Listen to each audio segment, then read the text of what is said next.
egameni likaJesu egama lakho Jesu egameni likaJesu kuguqa phansi konke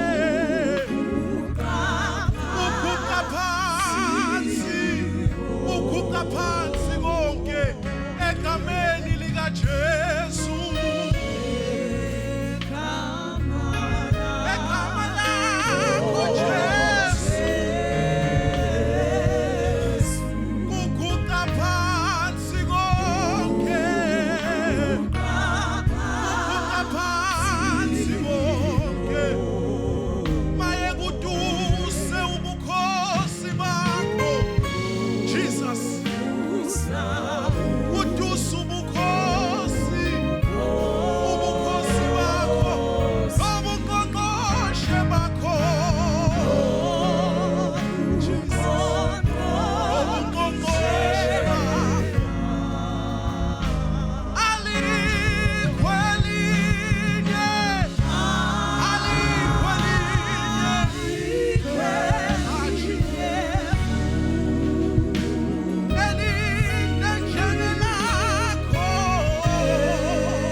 Hallelujah, hallelujah. Hallelujah, hallelujah. Hallelujah, hallelujah. Baba wethu namandla wonke egameni likaJesu. Ngempela konke kuguqa phansi kuwe Baba wethu namandla. Siyabonga ekseni uNkulunkulu wethu ongcwele. Siyabonga Baba wethu namandla wonke. Siyabonga ekseni ngegama likaJesu. Sesikhona Baba wethu namandla wonke. Size kuwe uNkulunkulu wethu namandla. wena wedwa uzifunge wena ngoba ngekho omunye ongamfunga umhlaba nokugcwala kwawo kumiswe ngegama lakho sesikhona Jesu ekseni sikhona mdala kunezinsuku sikhona wena obukhona umhlaba ungakasekelwa konke kwavela ngawe baba wethu onamandla siyakuhlonipha ekseni sihlonipha izwi lakho eliphilayo kuze kube phakade baba wethu onamandla siyathandaza ngegama likaJesu sibiza igama elingaphezu kwamagama wonke leli gama silibize kwanyakaza umkhathi leli gama silibize kwaguqa abangaphansi kolwandle leli gama silibize kwanyakaza umhlaba leli gama liyathotshelwa izimo zonke igama lakho sikhona Jesu sizakuwe baba wethu onamandla sizezwini lakho alisizala ngembewu engaboliyo baba wethu onamandla sisondela kuwe ekseni ngegama likaJesu hlangabezana nezidingo zethu baba wethu onamandla siphuma emakhaya sinezidingo siphuma emakhaya kukhona into esifuna usiphandule ngayo ngisho imibuzo abasinayo iyaphandulwa bafika kuwe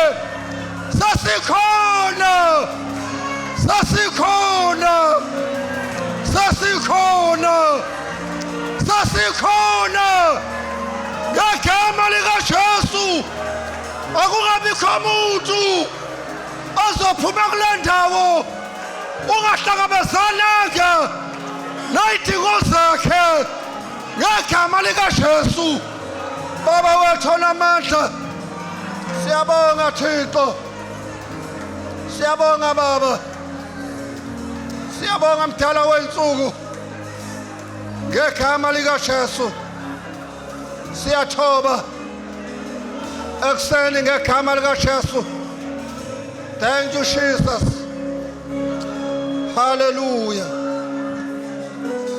asimshayele izandla umoya ongcwele bazalwane simshayele izandla kakhulu umoya ongcwele ngegama likaJesu hallelujah thank you Jesus sisem kanjalo bangcwele sizokhuleka sikhulekele amakhosi nabo bonke abantu abakhona sikhulekele izwe lakithi sikhulekele osopolitiki sikhulekele abamatekisi sikhulekele yonke into ekhona indawo einodlame sisikhulekele sikhulekele indawo esiphila kuzona emalokishini esiphila kuwo emsebenzini yonke indawo ngegama lenkosi uJesu kunezile nkosi lapha ku 1 Corinthians chapter 10 verse 32 sicele ubaba wethu ucele eze ngaphambili azokhuleka ngenxa yabantu bonke namakhosi nakho konke okukhona ngegama lenkosi izwe lakithi liyokhethweni ngonyaka ozayo kuningi ukunyakaza okukhona siningi inkulumo ezikhona kodwa egcineni kwakho konke sifuna kume intando kaNkuluNkulu ngoba sekwenzeke konke egcineni uNkulunkulu kufanele avele angenelele ngoba lokho sikukhulekela ukuthi sibe nokuthula esihlasane kahle ukuze sibe nokuthula nevangeli lihambe kahle kunokuthula so ingakho kumele sikhuleke kakhulu ngegama lenkosi izwi lenkosi lithi lapha 1 Corinthians chapter 10 verse 32 let give none offense neither to Jews nor to Gentiles nor to the church of God give none offense neither to Jews nor to Gentiles nor to the church of God ilama group amathathu bazalwane akhona emhlabeni esiwakhulekelayo amaJuda amaGentiles bese kuba ibandla kaNkuluNkulu haleluya wonke umuntu ungena kulama group eBhayibhelini lama group okuthiwe asiwakhulekele ngegama lenkosi uJesu zonke into ezikhona zibambeke kulama group haleluya amaJuda kufanele siwakhulekele kanti namaGentiles ongena khona ukuze kungene oPalestina na yonke into ekhona nazo zonke izizwe ezikuzona ziyangena ngaphansi kwamaGentiles bese kuzoba ibandla kaNkuluNkulu lama group amathathu amele ukukhulekelwa ngegama lenkosi ethu Jesu. Soke ubaba wethu babundosa seza ngaphambili asikhulekele ngenxa yeso lakithi nangakho konke ngegama lenkosi ethu Jesu. Amen and amen. Father, we bless and honor you because you are true and just. Thank you, There Jesus. is no one beside you, there is no one above you. Ngegama lika You Jesu. are above all. You are the greatest of them all. Thank You are you, the Jesus. possessor Thank you, of heaven and earth. You Ngegama are lika God of Jesu. justice. You are God of peace. Siyabonga You are ngegama God lika of Jesu. love. You are God of mercy. Ngegama lika Jesu Glorious seNazaretha Jesus, siyabonga. we worship and we honor Baba you. wethu namandla We wonke have not siyabonga. met nor seen a God as Ngegama marvelous lika as you. Jesu The seNazaretha God as glorious and siyabonga powerful ukuthi as wena you. khona usenza You are lokho. the God who raises Baba the wethu namandla kings wonke and put them ngegama lika into Jesu. power. You are God who has waseNazaretha siyabonga established not Thixo only the namandla wonke. citizens on earth, but you have Siyabonga established the egameni kaJesu kingdoms of waseNazaretha. men. You said, Baba and wethu behold, the namandla wonke kingdoms ngegama of lika men Jesu have become the waseNazaretha kingdoms of my siyabonga. Father. You Baba have wethu come to namandla take wonke over ngegama the lika Jesu kingdoms of this world. waseNazaretha We know to siyakhuleka. scripture that every Baba wethu kingdom namandla wonke is going to siyabonga bow one day, ngegama bow lika Jesu waseNazaretha. and become the kingdom Ikhona into of our osenzelayo Heavenly Baba Father. wethu namandla wonke. Therefore, we have got this Nasekuseni responsibility ngegama lika as a Jesu. church to Baba lift wethu every namandla wonke kingdom khona because we know osenzela khona. it is about to Baba bow wethu before you namandla and become the siyathandaza territory of our God. ngegama We lika know Jesu that as waseNazaretha. kings with Jesus, Baba we are wethu going to namandla reign wonke. and rule Wena unguThixo over this ophila kuze kube kingdom phakade during the period of ngegama lika Jesu Therefore, waseNazaretha. we pray Khona into that osihambisana before we nibona come amandla and wonke. take over, Siyabonga we egameni speak kaJesu peace and justice waseNazaretha. in every kingdom. Baba wethu First in our namandla. own kingdom, Siyabonga our own nkulunkulu wethu country, namandla our wonke own ngegama lika Jesu We waseNazaretha. set them in light Baba and wethu in namandla peace. wonke In Jesus' ngegama name, lika let the Jesu justice of God be waseNazaretha. today. Let the Baba wethu righteousness of namandla wonke. Jesus be Siyabonga established. ekuseni ngegama lika Jesu. Wena inkosi yamakhosi uThixo wethu ophakeme kuze kube phakade. Siyabonga uNkulunkulu wethu onamandla, uNkulunkulu wethu ongcwele, uyinkosi yamakhosi, uNkulunkulu omile kuze kube phakade. Baba wethu onamandla siyathandaza egameni kaJesu. Thank you Jesus. Ngegama lika Jesu waseNazaretha. Wena unguThixo wethu ophilayo. Wena inkanyezi yamakhosi. Baba wethu onamandla wonke. Siyabonga egameni kaJesu waseNazaretha. Baba wethu onamandla. Yimanami uNkulunkulu wonke nasekuseni. Ngithemba umoya ongcwele, ngithembe your anointings of teaching, of preaching, of healings, of miracles. Bawona amandla wonke ngegama lika Jesu waseNazaretha. Baba wethu namandla wonke ngegama lika Jesu waseNazaretha. Baba wethu namandla ngegama lika Jesu waseNazaretha. Baba wethu namandla siyabonga ekuseni ngegama lika Jesu waseNazaretha. Baba wethu ongcwele inhliziyo yethu sibayede kuwe ngegama lika Jesu waseNazaretha. Thank you, Jesus. Thank you, Jesus. Thank you, Jesus. Thank you, Jesus. Ngegama lika Jesu bawona amandla wonke. Bawona amandla wonke siyabonga. Ngegama lika Jesu waseNazaretha. Thank you, Jesus. Baba wethu namandla siyabonga ekuseni ngegama lika Jesu waseNazaretha. Baba wethu namandla wonke ngegama lika Jesu waseNazaretha. Baba wethu namandla ngegama lika Jesu waseNazaretha. Baba wethu namandla. Oh, thank you Jesus. Ngegama lika Jesu. Thank you Jesus. Thank you Jesus. Ngegama lika Jesu waseNazaretha. Baba wethu namandla. Baba wethu ophila kuze kube phakade. Siyabonga egameni lika Jesu waseNazaretha. Thank you Jesus. Thank you Jesus.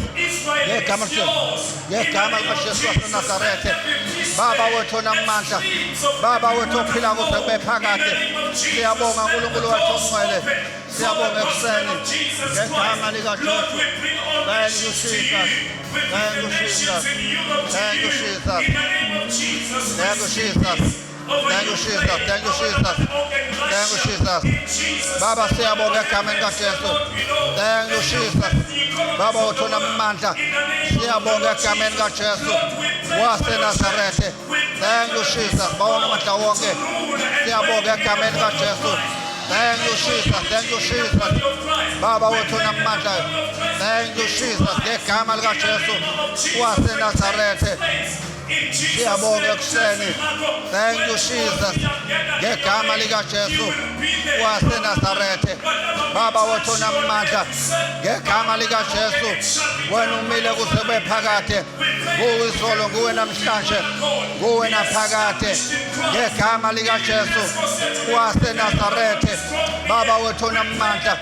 Siyabonga ekuseni ukuthembeka kwakho kuyizukulwane ngezizukulwane phambi nathi kwaze kwabalana ngegama lika Jesu. We thank you, Jesus. Thank you, Jesus. Thank you, Jesus. Siyabonga baba wethu amandla wonke in Jesus name. Hallelujah. Hallelujah. Ashaya izandla kakhulu bangcwele. Sishayile umoya ongcwele sibonge ngegama lenkosi yethu Jesu. Hallelujah. Singahlala phansi bangcwele ngegama lenkosi. Hallelujah. Hallelujah. Nenze kahle bangcwele nafika sesilapha phambi kwenkosi ukuzozwa izwi layo ngomusa kaThixo. Ngiyathatha leli thuba ngiyabingelela abazali bethu bengekho phakathi kwethu. Sibonge ithuba basinikeze lona bahloniphe ukuthi sizoma lapho bema khona bona. Siyambonga kakhulu uNkulunkulu ngomsa wakhe. Asimi nangabuciko nangakuhlakanipha nangamngcono kodwa simanje ngomusa kaNkulunkulu. Siyambonga uNkulunkulu ngabo bayisibuso esikhulu bayisibonele esihle phambi kwethu. Sifunda likhulu ukubona usuku nosuku indlela uNkulunkulu abasebenzisa ngakhona kodwa bebe beyithobile kuyasithobisa nathi ngegama lenkosi. Ngiyacela shayela uNkulunkulu izandla ngabo ngegama lenkosi yethu Jesu. Hallelujah. Ngiyathanda futhi ukubingelela ubuholi bebandla obuyibona obukhona obusizayo buhambe izandla zenceko obume njengo Aaron noHure bebambe izandla zikaMoses. Siyambonga uNkulunkulu ngabo egameni lenkosi uJesu. Siyathanda ukubingelela ibandla likaNkulunkulu lilonkana. Sibingelela obaba bethu omama abodadewethu abafowethu. Sibingelela iSuper Church egameni lenkosi yethu uJesu. Siyathanda futhi ukubingelela abashayi bogubhu kanye nabahlabeleli ngegama lenkosi yethu uJesu Kristu. Siyathanda ukubingelela umphathi wohlelo ubaba uMsholozi ngegama lenkosi yethu uJesu. Siyathanda ukubingelela abasibukayo einkundleni zokuxhumana ngegama lenkosi yethu uJesu Kristu.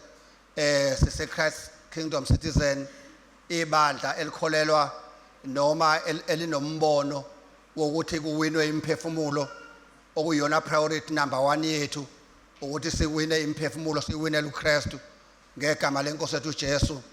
Yikhaya labo bonke ke leli lapho uKristu ebusa eyinkosi esilawula phezulu kweinto zonke. So ke bangcwele siyambonga kakhulu uNkulunkulu.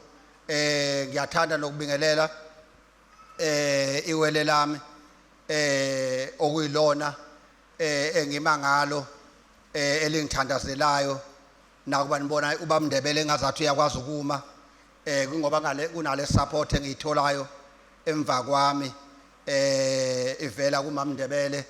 Ngiyathanda ukumbingelela naye egameni lenkosi uJesu. Ngiyathanda simshaya izandla egameni lenkosi uJesu Kristu waseNazarethe. Amen. Hallelujah bangcwele. Ngiye ngithi ke njengoba ungibona ngemude kangaka kodwa into engiyikhulumayo iba opposite lento eyibonayo. Yingakho uyungibone ngifunda amavesi amaningi. So ngenza ukuthi ngikufunda amavesi amaningi mina bese ngikhuluma kafishane bese siyathandaza. Hallelujah. So nje ungabe uyiqoqa into zakho uyisondeze eduzane sesiyahamba ngegama lenkosi. Hallelujah. So ke bangcwele ngithunywa abazali ke bangcwele ukuthi ngizomalana egameni lenkosi uJesu. Okwami ke akupheleli lana uyuthi masuhlele ekhaya mawukhona ongakuzwanga kahle uxoxe nomoya ongcwele ukuthi kahle hle uba Ndebele ubefuna ukuthini abese kuchaza kangcono umoya ongcwele uxolo bese ke uyakwetshisa ngegama lenkosi. So ke ngizofunda nje mina nothi mase nifike emakhaya nihlanganise kahle niphume nalento umoya ongcwele abefuna ukuyisho ngegama lenkosi. So ke enhlizweni yami abazali besathi angikhonza ibandla lika Christ engilihloniphayo ngendlela emangalisayo angisoze ngalijwayela nangelilodwa ilanga uma ngimphambili kwenu bangcwele ngime phambi kaChrist. Haleluya. Ngoba niyibandla likaChrist. So yonke into engiyikhulumayo egcineni baye bathi abafundi beBhayibheli ngamazwi wakhulumeleyo ilamazwi oyocounta ngawo ngelinye ilanga. So ingakho ke ngiye ngafisi nangelilodwa ilanga ukukhuluma ingqondo yami nokuhlanipha kwami phambi kwenu ngoba ningabantwana bakaThixo nizelwe ngembewu engaboliyo. Haleluya. So ngiye ngithi mangizoma phambi kwenu ngithuthumele. Haleluya. Ngoba ukuma phambi kwenu akaze kube lula nangelilodwa ilanga. Haleluya. Uma ngikhulumela nje umuntu namhlanje ngathi mangiphuma lapha eminyanga angincoma athi wazi wakhuluma kahle kodwa uma ukhulumela uNkulunkulu kuye kufuneke ukuthi egcineni umoya ongcwele asho ukuthi well done uma usuwedwa emthandazweni ngegama lenkosi. Asifundeni izwi lenkosi ebancane njengoba ngishilo ngizokhuluma ngezinto nje ezimbalwa. Okokuqala ngizokhuluma ngokuthi iyini insindiso. Okwesibili bese ngikhuluma ngokuthi imukelwa kanjani insindiso. Okwesithathu bese ngikhuluma ngokuthi uyini umusa kaNkulunkulu. Bese ngigcina ngokuthi insindiso ke ungayiluza yini, kungenzeka yini uyiluze insindiso, ngamanye amazwi ungayiluza kanjani insindiso. Haleluya. Bese siyathandaza. Haleluya. Izwi lenkosi ke sizolifunda bangcwele lilapha encwadini ka 1 Corinthians chapter 15 uverse 1 siya ku verse 8 bese sifunda uverse 17 uzosuka ku verse 1 siye sigcine ku verse 8 bese siyajumpa sifunde uverse 17 bese sifunda ke nabaseKolose chapter 3 sifunda uverse 1 no verse 3. Indaba yami nje lapho ukuthi kahle hle insindiso iyini. Haleluya. Ngoba kungenzeka sisensindisweni kodwa kahle hle sezwe nje kuthiwa khona uJesu osindisayo kodwa ngokwezwi lenkosi asazi kahle ukuthi yini lento esikuyona. Haleluya. Once wayazi into okuyona awudidiswa. Siphile ensukwini zokudidisa okuningi. Haleluya. Siphile ensukwini zokukhuluma okuningi kodwa yingakho kufanele usuku nosuku siye kuma basic ethu. Haleluya. Wakhuluma ubaba Khumalo lamafika ngaphambili wathi isisekelo sesibekiwe. Haleluya. Okwethu kuthe ukuthi sakhe. Haleluya. So kumele sibazi kama basics ethu sazi ukuthi yini lento esiyiphethe nanokuthi ke sakha kanjani. Haleluya. So ke nje ubaba Khumalo wayesibekela ukuthi ayikho into esingakha ngaphezulu kwayo yile sibekiwe. Haleluya. Okungama basic ensindiso yethu. Haleluya. Isisekelo sesibekiwe. Ngicela ke sifunde bese ke siyaqhubeka ngegama lenkosi. Haleluya. Ukuvuka kwabafileyo. Kepha bazalwane ngenikhumbuza ivangeli enganishumeza lona nelanamukela nenimikulo nenisindiswa ngalo nxa nibambelela ezwini enganishumeza lona uma kambe ukholwa kwenu kungabanga yize. Ngokuba kokuqala ngalinika lokho engakwamukela nami ukuthi uKristu wafa ngenxa yezono zethu njengokwemibhalo nokuthi wembelwa nokuthi wavuswa kwabafileyo ngosuku lwesithathu njengokwemibhalo nokuthi wabonwa uKhefasi wayesebonwa ngabayi12 emva kwawo lokho wabonwa ngasikhathi sinye ngabazalwane abadlula 500 iningi labo lisekhona nakaloku kepha abanye sebelele. Emva kwalokho wabonwa uJakobe ngasemumva wabonwa ngabapostoli bonke ekugcineni kwabo bonke wabonwa nayimina njengozelwe kungakabi isikhathi. Amen. Verse 17. kepha uma uKristu engavuswanga ukukholwa kwenu akusizi lutho nisesezolweni zenu. Amen.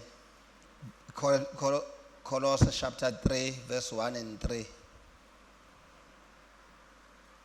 Ngakho uma navuswa kanye noKristu funani okwaphezulu lapho ekhona uKristu ehlezi ngakwesokunene sikaNkulunkulu.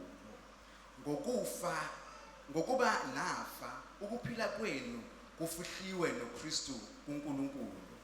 Amen. Ngicela sibusele ba. Baba sonamandla wonke nali izwi lakho liyaphila lingamandla kithi. Busisa Nkosi ngcwele inceke yakho esasikhonza ngalo ngegama lika Jesu. Amen. Amen. Bangcwele indaba yami nje ila ekuthenini insindiso ingomuntu oyedwa. Hallelujah.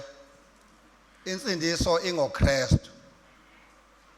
Lithi lenkosi uma ufunda uverse 3 no verse 4 kule ncwadi engiyifundile lithi uKristu wafa, lithi uKristu wangcwatshwa, lithi uKristu wavuka, lithi uKristu waye wakhuphuka wayohlala ngakwesokunene. Kusho ukuthi wavuka wakhuphuka wayesehlala ngakwesokunene sikaNkulunkulu. Hallelujah. So isalvation ileyo bangcwele ukuthi yakhelwe ekufeni kukaJesu. Hallelujah. Yakhelwe ekuthenini uJesu waye wangcwatshwa. Hallelujah. uJesu waphinde wavuka. Hallelujah. Akagcinanga ngokuvuka kuphela, wabe senyuka. Uma esenyuka waseyahlala. Hallelujah. Wahlala ngakwesokunene sikaNkulunkulu. Hallelujah.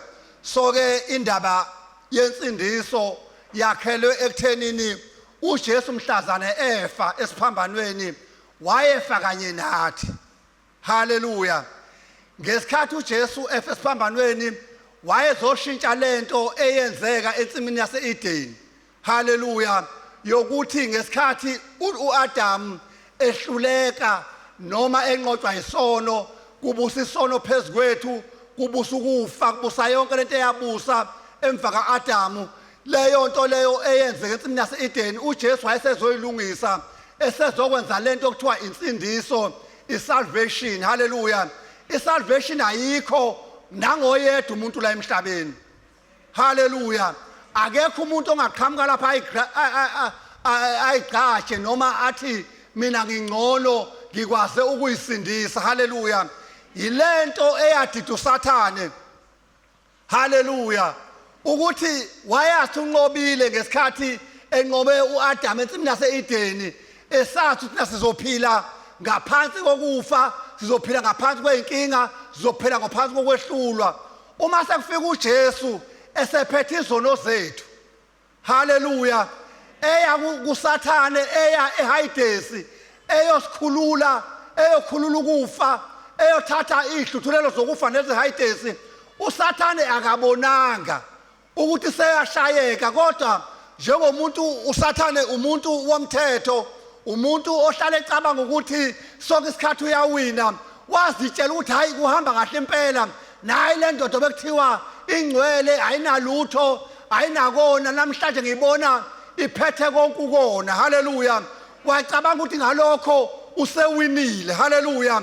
Ngoba uJesu ngaleso sikhathi elungisa indaba yensindiso yami, ezikhombo yensindiso, kwamele aqale afe. Hallelujah.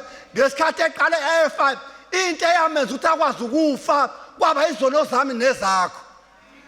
Hallelujah. Ngoba uNkulunkulu akafi. Ukuze uNkulunkulu azothola ukufa, kwakumele ukuthi athathe lento eyasenza safa, sahlukana noNkulunkulu, eyizono zami nezakho. Hallelujah.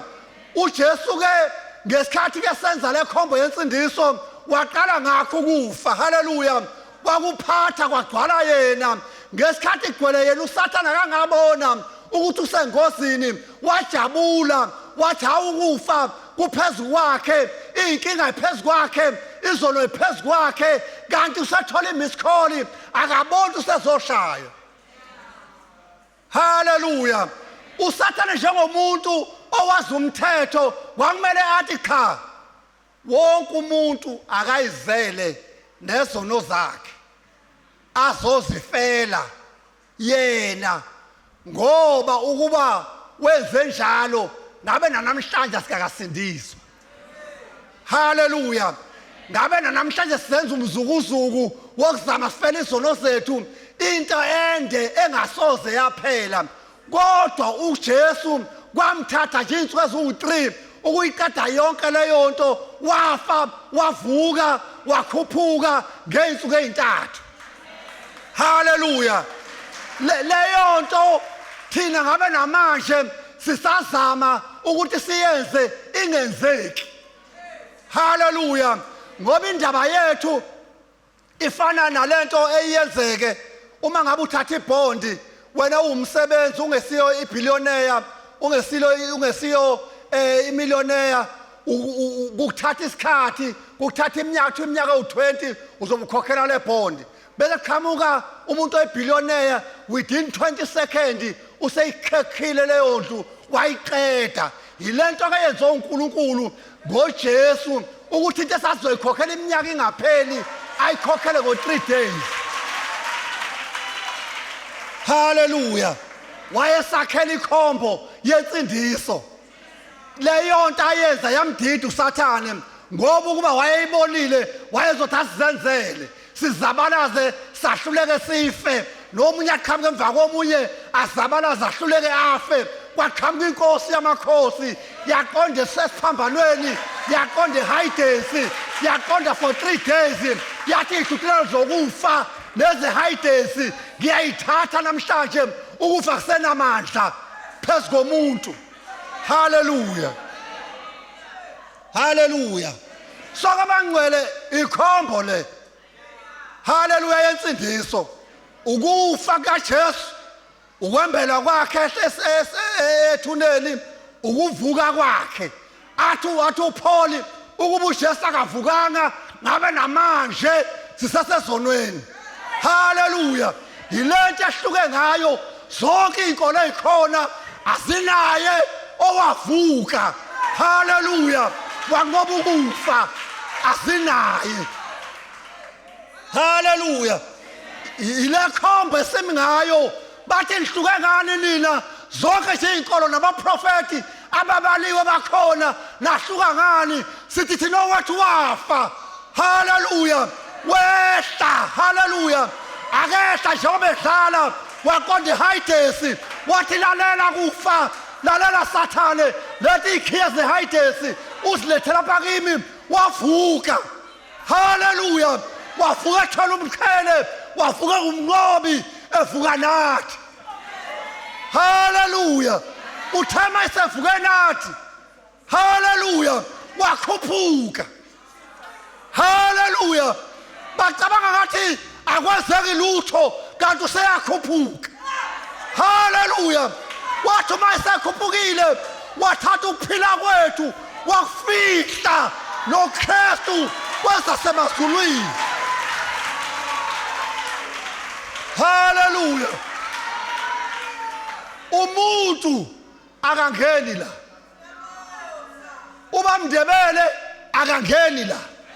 Lento yenza uKristu eyedwa engasizwa umuntu engasizwa into ezokwenziwa umuntu wayenza yedwa ngoba enguNkulunkulu. Hallelujah. Iyothi into singena ngayo la ensindisweni. Singena nje ngezono zethu. Singena nje asingeni ngezono zethu uJesu uyiqedile indaba yezono. Singena ngokuthi sivume lento eyenziwa. Hallelujah. Indaba yensindiso into asingena kuyo ukuthi nje sivume ukuthi sekwenziwa. Hallelujah. Ayikho into esekumele siyikhiphe thina mhlawumbe ilekelela insindiso ayilekelelwa inamandla iyazenzela. Hallelujah. Phoba Ndebele siyimukela kanjani lento okhuluma ngayo?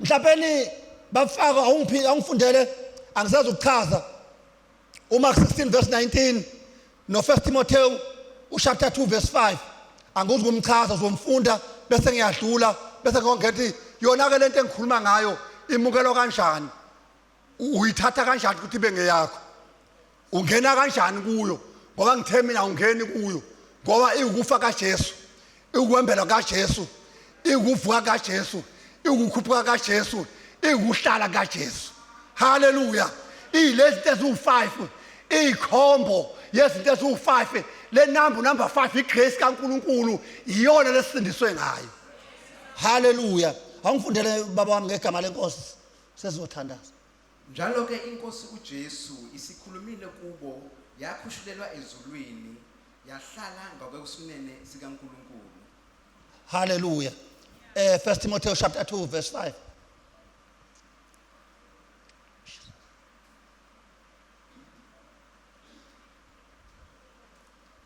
ngokuba munye uNkulunkulu munye nomlamuleli phakathi kukaNkulunkulu nabantu umuntu uKristu Jesu haleluya uyabona nje abasilana nje bazalwane munye haleluya wakhushulwa wayezulwini wahlala ngasokunene munye umuntu haleluya munye umuntu haleluya uKristu njengoba sezulwini ungumuntu haleluya munye umuntu awungiphindela baba wami mhlawumbe abazalwane baswanje bangizwa munye umuntu awungiphindele haleluya verse 5 ngokuba munye uNkulunkulu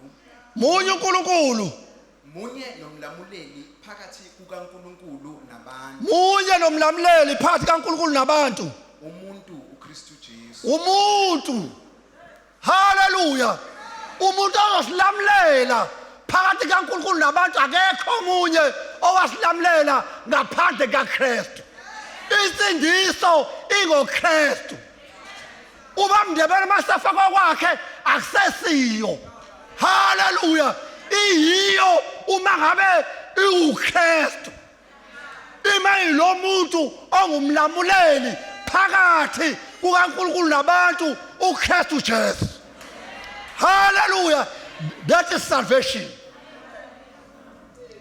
imukelwa kanjani Romans chapter 10 verse 9 and 10 hallelujah Romans chapter 10 verse 9 and 10 siyathandaza hallelujah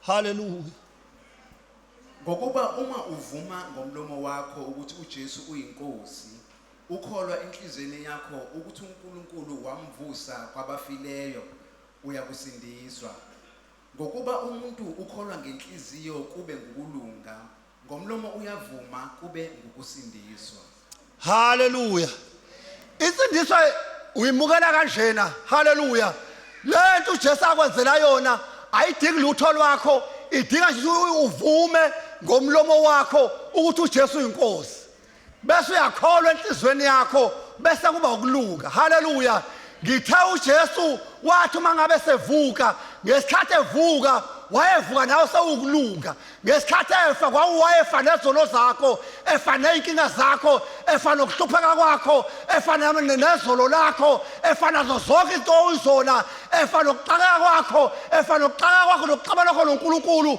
wakwenza konke waseyavuka wavuka sewukulunga haleluya ngesikhathi kumukela uJesu usukuthatha ukulunga kwakhe haleluya awulungi ngoba kukhona into oyenzile awulungi ngoba sawuqalile wazama ukuthi ube leyo nto eyongena esontweni eyileyo nto ekhombisa ukulunga mhlawumbe kube leyo okhethile oyenzayo ekhombisa ulungile akusikho ukulunga lokho ukulunga ukuthola ngokwamukela uJesu haleluya bese yaguquka imvelo yakho yokona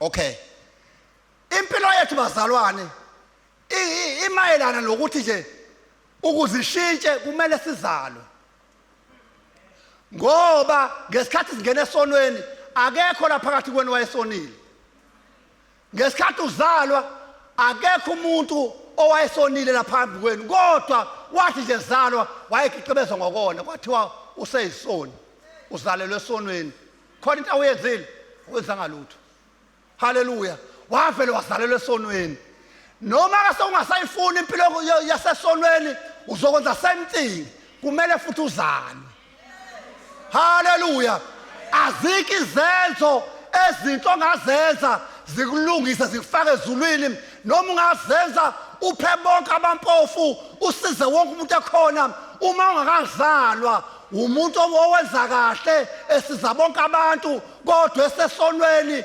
akalungile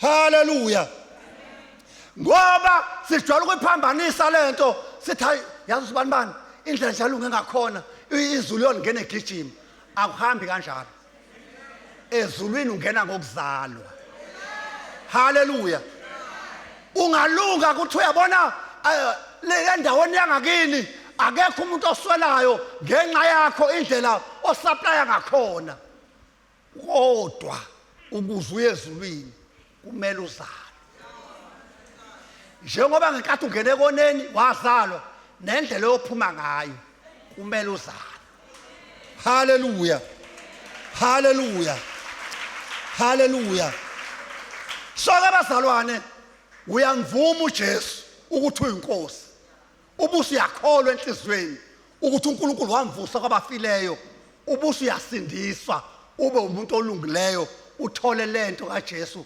engenziwanga umuntu eyenzwe izulu yenziwa uNkulunkulu eyedwa haleluya asidlule ngeze unganibambezeli umusa uyini lo musa esihlala sikhuluma ngawo musa ngiyawubonga umusa ungenzela ukuthi uyini wona lo musa okhulunywa ngawo kangaka ngegama lenkosi uJesu 2 Corinthians chapter 11 verse 8 and 9 uyini umusa kaNkulunkulu ngizophendela lokho bese ngihlala phansi ngegama lenkosi uyini umusa kaNkulunkulu 2 Corinthians chapter 12 amen sinxese mfethu chapter 12 verse 8 and 9 ngayo ke nganxusa inkosi kathathu ukuba isuke kimi yathi kimi umusa wami ukwanele ngokuba amandla ami apheleliswa ebuthakathakeni ngakho ke kunalokho ngiyajabulela ukuzibonga ngobuthakathaka bami ukuze amandla kaKristu ahlale phezukwami haleluya umusa kaKristu bazalwane umusa kaKristu noma umusa kaThixo noma umusa wezulu haleluya lona osigcinile iwona lo bazalwane esisindiswa ngawo haleluya ungamandla haleluya uthi uPaul la uyayikhalela uthi kodwa ayisedluli lento akusedluli lokhu engibhekene nakho uthi umusa wami ukwanele haleluya awungiphindele verse 8 mfowethu ngayo ke nganxusa inkosi kathathu ukuba isuke kimi yathi kimi umusa wami ukwanele haleluya uPaul lana uzama ukuthi inkinga abhekene nayo ayisuse ingabe sahlala kuyena usathi lana umusa ukwanele haleluya so ngamanye amazwi umusa unamandla haleluya okukuthwala futhi unamandla wokuthi ukulekelele ngamanye amazwi umusa ungamandla kaNkulunkulu haleluya mina ngiwazi lo musa kulezinto ohlala kukhulunywa ngawo kuthiwa uma ngabe like nashimayeza abantu abatshela ngomusa bazophelelwa ngamandla bazoya ezonweni angiwazi njalo haleluya umusa ngiwazi mina ukunikeza amandla haleluya noma sekuthiwa ukhathele engazathi amandla usenawo uyakunikelelisa amandla ngoba ungamandla kaNkulunkulu akekho umuntu owasindiswa ngamandla akhe akekho umuntu owasindiswa ngoba enza okuthile kodwa kaba umusa kaNkulunkulu same lo musa uyabo bazalwane kwakunzima ukuthi uJesu avuke kwakuyinto eyayingelula futhi yayingelula futhi yayinzima kodwa umusa uhambisana nomoya ongcwele wakwazi ukuthi uyovusa umuntu ofaneleyo ngesikhathi esifaneleyo wakwazi ukuzovusa uJesu ngoba kwakuyena yedwa kwakumele avuke azosinqobela inkinga yokufa. Hallelujah. So umusa ungamandla. Verse 9 mfethu.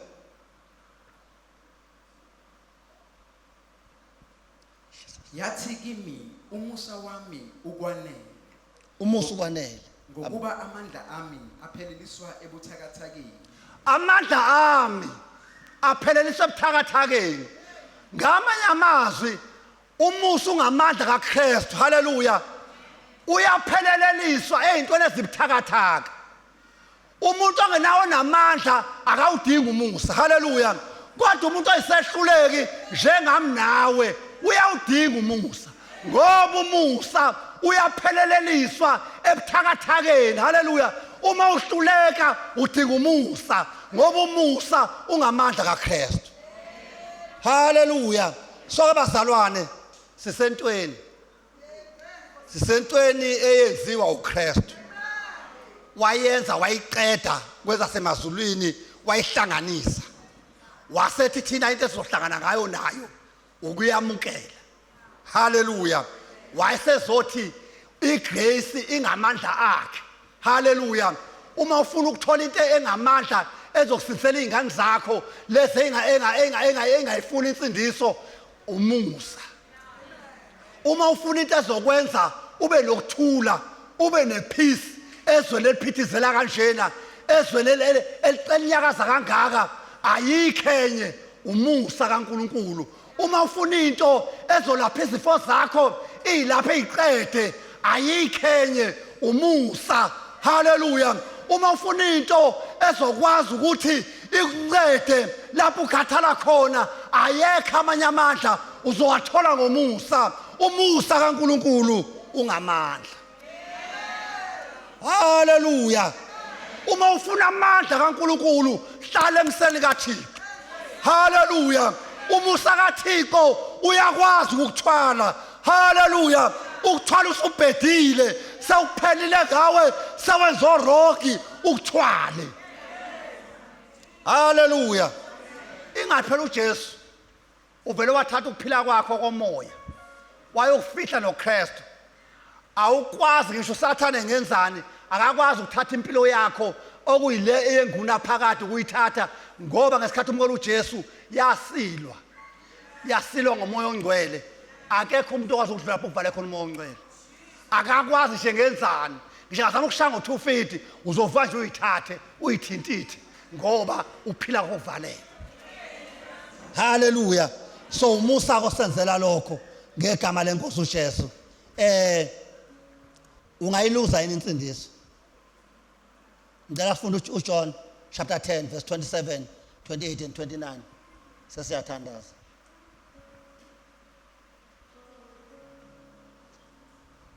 John chapter 10 verse 27, 28 and 29. Hallelujah. Ungayiluza lento engaka wayenzelo. Ingakulahlekela yini? Lento engaka wayenzela ungenzanga lutho. Lento wayenzela mahala ungakhokhanga lutho. Lento okwabiza indoda yadela amazulu yezemhlabeni ilande wena yehla shona eHights yavubuya nawe yakhuphuka nawe yahlala nawe sokunene sikaNkulunkulu. Ingakulahlekela yini? Lo muso ngaka ungakulahlekela yini? Ngenzeka kanjani ulahlekelwe lo muso ngaka? Ngicela sifunde John 10, 27, 28 and 29. Izimvu zami ziyalizwa izwi lami nami ngiyazazi ziyangilandela ngazinika ukuphila okuphakade azisoze zabhubha naphakade akekho ongazihlwitha esandleni sami ubaba onginikileyo mkhulu kunabo bonke akekho ongazihlwitha esandleni sikaBaba. Hallelujah. Hallelujah. Awuphinde bafaka bengicatha bizoba khona intuba yokuthi siphume kulento lena mase singene kuyona. Awuphinde lamavesi ngibone engayifuni ukuvula le ntuba ukuthi ikhona intuba yokuphuma ensindisweni. Awungiphindele verse 27. Izimvu zami ziyalizwa izwi lami nami ngiyazazi ziyangilandela ngazinika ukuphila okuphakade azisoze zabhubha naphakade akakho ongazihlwitha esandleni sami ubaba onginikileyo yomkhulu kunabo bonke akakho ongazihlwitha esandleni sikababa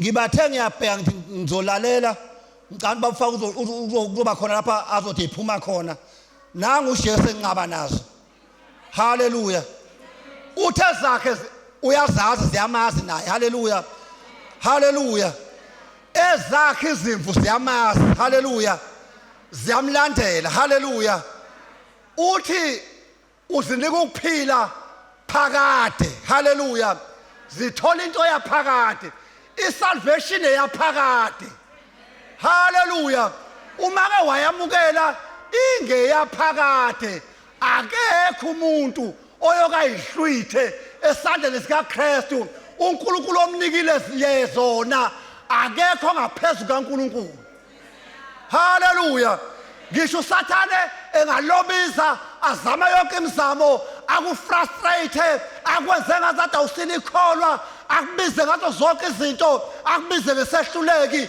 kodwa uma ubambe lento wamamukela uJesu akasoza ahlwithe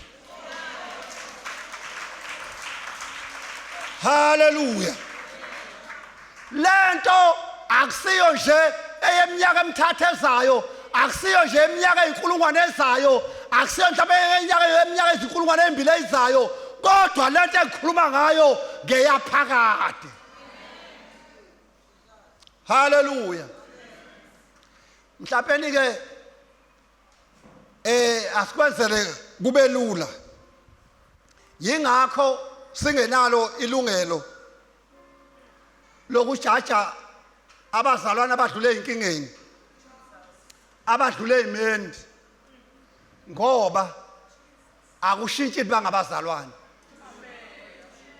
noma siyabathethisa asibathethi njengabantu abangakhona sibathethisa njengabantu bala ekhaya abantu basezulwini haleluya uma ngabe bonile siyababuza ukuthi wena wenza lokhu kanti awusuye yini umzalwane haleluya umzalwane uyayenza lento oyenzayo haleluya siba disciplina ngoba siya disciplina yingakho la ekhaya kuye kube khona isikhathi lapho kuthiwa baphuma bokuhamba ngehlala silungiso zasekhaya sizodisciplinana ngezinto zala ekhaya kodwa sithi wena umntwana kaNkulunkulu awuyindawo zithintithe vuka uyithathe ngoba awusoze waphuma haleluya angiyazi mina igrace ethi abantu abayezonweni loyo muntu ozohamba ezonweni ethi uyihamba egameni legrace uwumqambi manga igrace mawuyitholile wahlangana nokona uyakhala ngesikhathi ukhala sithi hayi ngakapheli vuka uyithathe ngoba siyophelela ekhaya haleluya ngesikhathi ngiqala lana ngishilo ukuthi ubabkhumalo wayibeka ifoundation wathi kumele sakhe kuyona sakhe ngegolide sakhe ngezinto sakhe ngama-precious stone ngoba senzelani ukuthi sonke siyaya kuBhima City siyaya kumkomelo sonke siyokomeliswa uma ukhe ngotshani buzosha kodwa luzosala haleluya uzophuma unjengentuthu kodwa wena uzosala so yingakho ngesithi njoba wenze lento oyenzile uyesonweni noma uyekufeni kodwa uya ekuphileni into ebhlungu zoba ungaphethe lutho uma ungakhi ngegrace igrace isinikeza amandla ukuthi sisake senze bathi yakhela kwisalvation yakho yakha insindiso yakho ngomusa kaNkulunkulu so iwona osinikeza amandla ukuthi siyakhe insindiso yethu haleluya so ke bazalwane yiloko besenhlizweni yami ukuthi sesiyathandaza ukuthi khona into enye haleluya mhlawumbe ngizokubuza lemibuzo emibili bese ngithandaza ikhona into enkulu ongayenza kuthiwe la ngibamndebele wenza into enkulu emhlabeni edla zonke ezazenziwa ngabantu leyo nto ngithatha ngifake ezulwini eyodwa nje kuthiwa ayike le bamndebelayi ukhipha into yomhlaba ukhipha unyawo lokugcina enza le enhle ayenze maseyenzile bese kuthiwa leyo nto imfake ezulwini ikhona yini ayikho haleluya manini ke bazalwane uma ingekho into enhle engingayenza engifake ezulwini ikhona yini into embi ongathiwa lena yezoba Ndebele maqedane imkhiphe entsindisweni imenze engaphinde akhonze ithwe lena imbu yenze kakhulu ikhona into embi ayikho futhi nento embi kusho ukuthi ngamamazi insindiso inamandla phezulu kwazo zonke izimo haleluya asikho isimo ongathi ngaso namhlanje usamkhonza uNkulunkulu haleluya asikho isimo esingakwenza ulale lapha phansi uthi angisaye enkonzweni kuphelile ngami uma ngabe uJesu engakabuyi ngoba uJesu unamandla haleluya ngamanye amazwi asikho isona esikulomhlaba esiphila kuwo esikagarata ngaso sithi lesi sikhipha umuntu simkhipha entsindisweni asikho uJesu wafa ukuba abantu baphile sengiyathandaza nayo into ongazama ukuphuma ngayo entsindisweni iyodwa insindiso ifana nomshado i1 chapter 5 wayifanisa uPaul wayifanisa nomshado emshadweni zikhona into ezenzakalayo ezivuka endleleni indoda iyashada nomkayo uhambe kahle kube kuhle kodwa kuyenzeka endleleni uthola indoda isiphula imigomo yemshado siyaphuma siyayibona sichama nezingane ngaphandle lokho kuyawuqeda umshado akuqeda umshado mhlawumbe indoda ixabana nonkosikazi wayo kuthiwa hayi sebehlukene omunye usehlala le eDurban North omunye uhlala lena ko-Hillcrest lokho kuyawuqeda umshado hawu kanti umshado uqedwa yini haleluya kuthiwe ke izingane beyihlupa ziyabahlupha izingane zabo indlela ezibahlupha ngakhona umama wekhaya useze wahamba wayohlala ekhaya ehanjiswa lezi izingane indlela engalungane ehlupha ngakhona lokho ngabe ngingakwazi ukuqeda umshado hawu umshado kanti awupheli ngazo zonke lezi zinto iyodwa into eqeda umshado ukuthi khanje kodatshulwa lencwadi le okwavunyalwane ngawo mhlazana ngishadwa then bese kuthi umshado uphelile ukudatshulwa kwencwadi haleluya nensindiso kinjalo ngicela sifunde Matthew chapter 10 verse 33 sesiyathandaza Matthew chapter 10 verse 33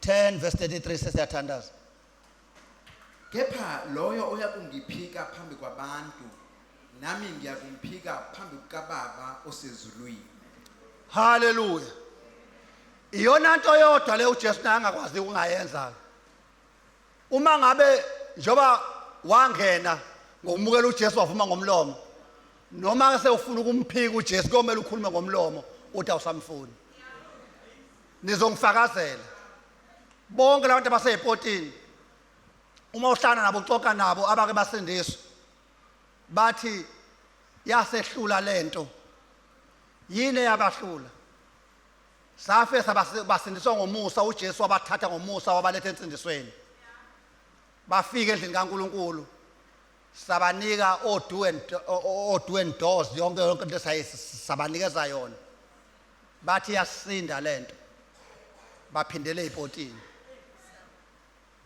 asangaba maintainer ngento eyayibasindisile igrace kaNkuluNkulu uma ufuna isihlahla siphile sikhule sithele lento oyifuna siyithele sigcine emhlabathini esavela kuwo siyokhula sithele izithelo mawufuna inhlanzi iphile ungayikhiphe emanzini lamanzi eyavela kuona iwona azoyigcina ibe lento efanele ibe yiyona mawufuna umuntu aphile ayezulwini utonswe ngomusa kaKristu nala endlini kaNkuluNkulu mugcine ngawo lowo musa uthi noma umthethise ngawo lowo musa uthi noma uthi mfowethu uyenze kanjani lento uyenze ugcwele lowo musa noma ubesone kangakanani uyena ozolwa athi ngiyamphonca uba Ndebele the way angivulela ngakhona umusa kaNkuluNkulu angikwazi ngalala kulolu daka kanje avuka ayithintithe athi ngiya endlini kaNkuluNkulu ngoba umaintaina ngento azalwa ngayo wathi mhlazane wamjaja wamtshela ukuthi into yokulahlwa wamtshela ukuthi wadelela umusa kaNkuluNkulu uzofa esihogweni uyophuma ngalo yamnyama kodwa mawuyothi mfowethu awekuthiwani umusa kaNkuluNkulu uwona wakuthwala usazokuthwala nakulesi simo umoya ongcwele haleluya umoya ongcwele akashiyani bavama ukuthi abantu abaningi uma ngabe sewonile waxabana noNkulunkulu umoya ongcwele uyakushiya akakushiyi wathi uNkulunkulu uyohlala nawe ukuze kube phakade uyokuthwala uma ngabe umoya bazalwane akekho umuntu owayesindisa la into eyakwenza wasindiswa yingoba umoya ongcwele wakuthanda uyisoni ubishe ezonweni uyena lo wakuconvince ukuthi imukela lento echiyele lo wayishimayela phambi kwakho akusuye lo wayishimayela phambi kwakho wakusindisa washinyezwa umoya ongcwele so ngidifa mina uma uzothi umoya ongcwele umuntu mangabeke washelelela uyamshiya akangishiya ngangani ngiseyisoni engilanda ngiyisoni esongithwala engithwala ngibolile ngiyinto okulahlwa ngiyinto engafanele izulu wangithwala wangiletha la bazalwane abazalwane la endlini kaNkuluNkulu indawo yabo yokufela ayikho enye indawo bayofela kuyo umoya ongcwele ukhona uzobathwala abathwalela ukuba bahlalelana ngoba uJesu uyabuya abantu abanikeza umusa kaNkuluNkulu okuyiwona othwala abantu umusa kaNkuluNkulu uyamthwala umuntu amthale sekulahliwe ngawo eseshiwe izihlobo zakhe washiya abantu abamaziyo washiya izihlobo zonke kodwa umoya ongcwele amthwale ngizothi ukhona lo bathwalayo ukhona lo ngakuthwala babkhumalo wasa ngaphambili uzosilida asime ngenyawo ukhona ozosithwala ukuthwala sekonakala konke akuthwala sekuvalwe zonke izinto uyathwalana uyathwalana uyathwalana ngizosho njalo uyathwalana uyathwalana uyathwalana woza ngaphambili ngegama likaJesu thank you Jesus thank you Jesus sami ngenyawo kanjalo hallelujah sisami ngenyawo kanjalo hallelujah isango lakhona lisavule isango Jesus ngithi noma kuthiwa isiphi isono noma abe kuthiwa umuphi umthwalo okuthwele woza kuJesu uzokwethula lo mthwalo njengamanje ngithi wena ongazani noJesu yithuba lakho lokuthi usondele ngaphambili ube uzoyinikela enkosini noJesu uye phela uzosiza uzosikhipha otakwini sondela la ngaphambili namhlanje sizokwethula umthwalo uhamba uphila sondela ngithi ngabe ukhona ongazani nenkosi uJesu Kristu yili thuba lakhe namhlanje sondela namhlanje uzendlale kuwe ithuba lisekhona ithuba uJesu Kristu iminyango isavulekile ivulele wena faka leli thuba ekhaya faka lenhlanhla ekhaya baningi abantu abazosindiswa ngawe baningi abantu abavimbelekile ngawe kodwa mawuthatha leli thuba ulinikele kuJesu Kristu konke kuzosuka nanti ithuba nangu uJesu lo bamphikayo kodwa kusawuye lo Jesu nanti ithuba sondela kuye manje sinikele kuye manje konke lokho kuthwele kuzosuka fana nenkomo engena ediphini imingena inkomo ediphini amakheze amazenza awasuki ngesikhathi kodwa asuka ngendlela ibuyela isuka isikiye ekhaya so na woza nayo yonke imithwalo yakho woza na kuJesu la asijaji lutho asenzi lutho nanga uJesu shiya khasatha bohala so thandaza manje ngegama lika Jesu Kristu umnyango usavulele wena uyazana nalenkosi uJesu Kristu nguwe lo namanje kusawuwe lo sakunika ithuba namanje Jesus baba egameni lika Jesu Kristu waseNazaretha mnikazi wakho konke uNkulunkulu uthongcwele sizwile izwi lakho likhuluma Nkosi silizwela sho konke Nkosi akukho nomunye othi simvulelanga ithuba khona munye othi simvalele ngaphandle but kodwa izwi lakho linamandla lihlaba lahlukaniso noma kukhona kwesaba thina sekuhlaba ngomkhonto noma ungakukuwa manje kodwa la uyofika uwele khona la uyofika ubonala khona ukuthi izwi lizwile